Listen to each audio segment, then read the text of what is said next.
बिस्मिल्लाहिर्रहमानिर्रहीम नहमदुहु व नसल्ली अला रसूलिहिल करीम। अस्सलामु अलैकुम।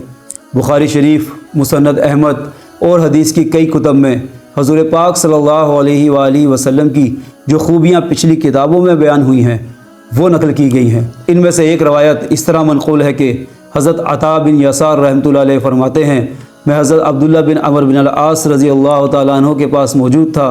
मैंने उनसे कहा कि मुझे हज़ूर पाक सल्लल्लाहु अलैहि वसल्लम की वो खूबियाँ बताएं जो कि तौरात में आई थी।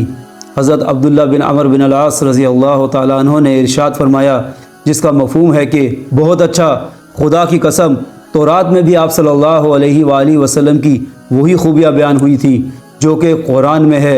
चनाचे तौरात में है कि हमने आपको गवाह और बशारत देने वाला और डराने वाला और उम्मियों की हिफाजत करने वाला बनाकर भेजा है। आप मेरे बंदे और रसूल हैं और मैंने आपका नाम मुतवक्किल रखा है। ना आप सख्त गो हैं, ना ही सख्त दिल, ना ही बाज़ारों में शोर करने वाले हैं, ना ही आप बुराई का बदला बुराई से देते हैं, बल्कि अफ़ू व दरगुज़र से काम लेते हैं। और अल्लाह ताला आपको उस वक़्त दुनिया से उठाएंगे जब लोग ला इलाहा इल्लल्लाह कहकर टेढ़े दीन को सीधा कर लेंगे। उनके ज़रिए से अल्लाह ताला अंधी आँखों को, बहरे कानों को और पर्दा पड़े हुए दिलों को खोल देंगे।